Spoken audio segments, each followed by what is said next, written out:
जय Malhar news चॅनलच्या सर्व प्रेक्षकांना सपना चौधरीचा नमस्कार।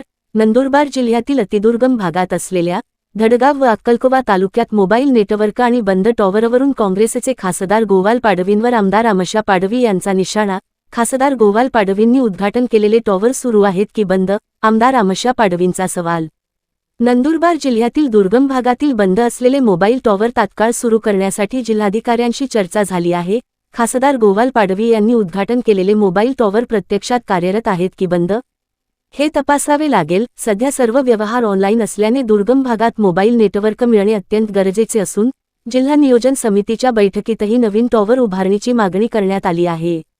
सपना चौधरी, जय मल्हार न्यूज, नंदुरबार। बघा, जे मोबाईल टॉवर आहे ते BSNLचे काही टॉवर लावले आहे किंवा जिओचे, तर ते पहिली गोष्ट तर आपण कोण सांगतो आहे आम्ही त्याला उचलून विकून मग खड्डे भरू असं काही नाही असतो। ते शासनाचे बिडर आहे आणि त्याच्यावर आपण जे बंद आहे ते चालू करण्याचे आम्ही कलेक्टर मॅडमशी बोललो आहे की ते जेवढं काय असेल ते ताबडतोब आम्ही करू आणि जिथे मोबाईल नेटवर्क नाही तिथे सुद्धा आम्ही लावू असं।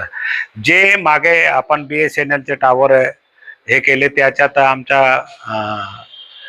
लोकसभाचा जो गोवाल पाडवी साहेब आहे खासदार साहेब, त्याने काही ठिकाणी उद्घाटन केले।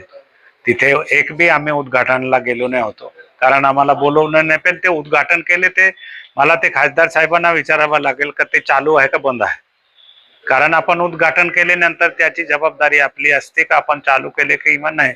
आणि म्हणून मी DPDCच्या मीटिंग मध्ये सुद्धा सांगितलं की जेव्हा ऑनलाईन आपल्याला करायचे आहे, सगळीच वस्तू ऑनलाईन आहे, तर ते मोबाईल नेटवर्क त्या आमच्या अतिदुर्गम भागामध्ये पाहिजे हे सुद्धा आम्ही सुद्धा मागणी केली आहे। ते लोकांची मागणी आहे पण आमची सुद्धा मागणी आहे। राहिले खड्डे हे पुरायचे, तर खड्डे ज्या भागात जे खड्डे आहेत त्याच्यात आम्ही सूचना दिली आहे। जिल्हा परिषदचे खड्डे असेल तर ते पुरायला पाहिजे, BNCचे असेल तर ते करायला पाहिजे।